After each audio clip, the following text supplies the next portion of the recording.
Claro, es que nos faltan tantos datos. Por ejemplo, ayer le preguntaban a Fernando Simón por la edad media de las personas que están falleciendo. Yo no me enteré. No sé si vosotros os enterasteis. Bueno, pero 29 y 29 por ahí, pero vamos. No, es que dijo al final, antes era 386. Se está incrementando porque hay muchos factores, ¿no? Y además hay factores algunos descontrolados. Pero sobre lo que estabais diciendo ya hay voces de expertos. Yo ayer es que estaba intentando recordar un canal norteamericano, no sé exactamente, una de las grandes cadenas norteamericanas, y decían expertos en ese canal que la segunda ola puede ser peor, esta segunda ola, que la de marzo, ¿eh? Es decir, a mí me cuesta muchísimo pensar, sinceramente, que con las medidas de seguridad, con la distancia social, en fin, con cierto aprendizaje que tenemos hoy en día, pueda ser mayor, pero ayer hablaban efectivamente que puede haber una segunda ola peor que la de marzo. Entonces, de momento los fallecimientos no están siendo como, recordad que día también teníamos más de 900 muertos, es decir. Sí, lo que no sé si tuvimos muchos muertos muy concentrados, pero es que si aumentan los contagios van a aumentar los ingresos y van a aumentar los fallecimientos. Tuvimos muchos muertos muy concentrados, yo creo, ¿no? Pero hay que pensar que la economía también es importante. Ignacio Aguado y el consejero de Economía de la Comunidad de Madrid, Manuel Jiménez, coinciden y plantean un parón durante esas semanas para bajar las cifras de contagio. Creen que si hacemos un esfuerzo ahora, pero claro, yo no sé qué significa un parón. Quizás se pueda salvar la Navidad. Y todavía estamos a tiempo de salvar una parte importante del año, que es la campaña de Navidad para miles de pequeños comercios, de grandes establecimientos, de negocios. Si conseguimos reducir de forma radical la curva. Meses de extraordinaria importancia para la facturación del comercio, para las cenas y comidas de empresa y también para las reuniones familiares, podamos celebrarlos, acometer esa actividad con la mayor normalidad posible. Juan Ramón Rayo, economista. Bueno, estamos parón para salvar la Navidad. Faltan 2 meses, ¿eh? Bueno, es que efectivamente deberíamos haber empezado a trabajar en esto no ahora, 2 meses antes de la Navidad, cuando la segunda ola está descontrolada, sino bastante antes, cuando la incidencia acumulada era mucho más baja y, por tanto, con medidas no tan drásticas como las que probablemente sean necesarias ahora, podríamos haber mitigado muy notablemente la transmisión del virus. Pero yo sí que hay un mensaje que creo que es importante transmitir, y ahí sí que coincido parcialmente con lo que ha dicho Ignacio Aguado, que es que la economía no se va a recuperar plenamente, no se va a normalizar la actividad económica hasta que el virus esté bajo control. El descontrol del virus lo que provoca es parones en empresas por contagios, y cuantos más contagios haya, evidentemente más bajas laborales va a haber, pero sobre todo lo que provoca es que aquellos establecimientos que dependen en cierta medida del consumo social, de que haya mucha gente junta consumiendo, por ejemplo un bar, un restaurante, son establecimientos que no pueden levantar cabeza porque la gente reacciona ante lo que ve de la pandemia y lo que está viendo de la pandemia, y reacciona más o menos. Hay gente que no reacciona en absoluto, pero hay otra gente que sí reacciona, ¿no? Y al final eso se nota en la facturación y en la clientela total de los establecimientos, y lo que estábamos viendo es, como digo, una pandemia descontrolada, con un exceso de fallecidos que comentabais antes, que si bien no es ni mucho menos tan alto como los meses críticos de marzo y abril, sí que es persistente en el tiempo. Claro. Aquello fue un pico muy elevado que concentró en poco tiempo muchas muertes.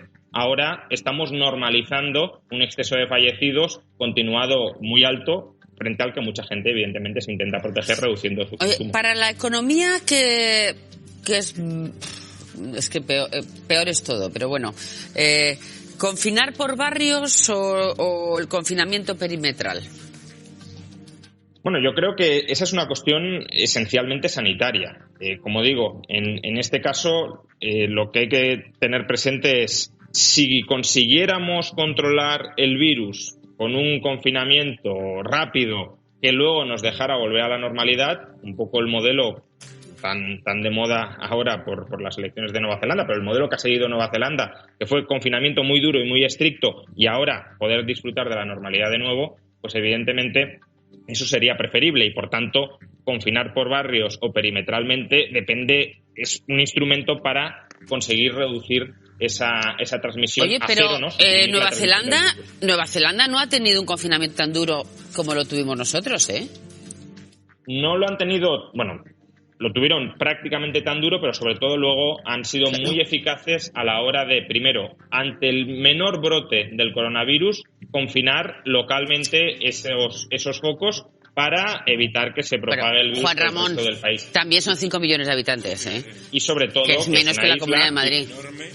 Es una isla que han conseguido controlar mucho más eficazmente la entrada de turistas. Pero tenemos también el caso de Corea del Sur, si lo queremos. En Corea del Sur, que también son 50 millones de habitantes, como el caso de España, a través de tests y de nuevo, confinamientos. Bueno, cuando digo confinamientos me refiero a medidas de distanciamiento social, porque no hace falta llegar en muchos casos al extremo de confinar. Medidas de distanciamiento social muy rápidas que consigan controlar el virus nada más se reproduce, pues también han conseguido y muy localizadas. Bueno, es que estos son situaciones y propuestas distintas. Aquí nadie sabe nada, cierto. Oye, ¿van a subir los impuestos a todo el mundo o no? Porque la propuesta está, las subidas, esa, la tasa Google, la tasa Tobin, el IVA, pero... A ver, lo que ha dicho el gobierno es... Lo que ha dicho el gobierno es la principal medida recaudatoria que ofrecemos a Bruselas. No ha especificado concretamente qué será, pero serán medidas sobre fiscalidad indirecta. Fiscalidad indirecta son impuestos en general sobre el consumo que terminamos pagando de una manera u otra todos. También medidas de fiscalidad directa. Estas se podrían concentrar más en los ricos, que suelen decir ellos, pero en la medida en que, por ejemplo, también afecten a las empresas son las que dan empleo a todo el mundo y, por tanto, terminan siendo repercutidos de un modo u otro sobre el conjunto de la población. Y la famosa tasa Google, que parece que sea una tasa que va a pagar Google, no olvidemos que Google va a repercutir, ya lo ha dicho, va a repercutir esa tasa a todos los pequeños comerciantes que intentan dar el salto digital, tan importante ahora mismo, precisamente para intentar recuperarse del daño generado por la pandemia, todos aquellos que intentan dar el salto digital utilizando los servicios, por ejemplo, de anuncios que proporciona Google o el servicio de distribución para pequeños comercios que proporciona Amazon. Todo esto lo va a gravar la tasa Google y lo van a terminar pagando los pequeños comerciantes y, por tanto, los consumidores y los trabajadores. A ver, Juan Ramón Rayo, si es que esto está inventado. O sea, es que aquí la única forma de recaudar es que afecte a todo el mundo, a los que tienen más y a las clases medias, porque si no, no se recauda lo suficiente. Muchísimas gracias. Perdona. No, sí, es que eso es exactamente así. Es decir, en la previsión de recaudación que envió el gobierno antes de esta pandemia, donde se subían los impuestos directos a las rentas más altas, ellos estimaban que iban a recaudar 300 millones de euros con esta medida. Estamos diciendo que el déficit público, ahora quieren recaudar 7.000 millones, 300 no son 7.000, y el déficit público es de 150.000 millones. ¿Esperamos solucionar con 300 millones un agujero de 150.000? Obviamente ese no es el camino. No es el camino, pero sí que políticamente... Claro, ideológicamente interesa mandar ese mensaje. Muchísimas gracias, Rayo. Un saludo.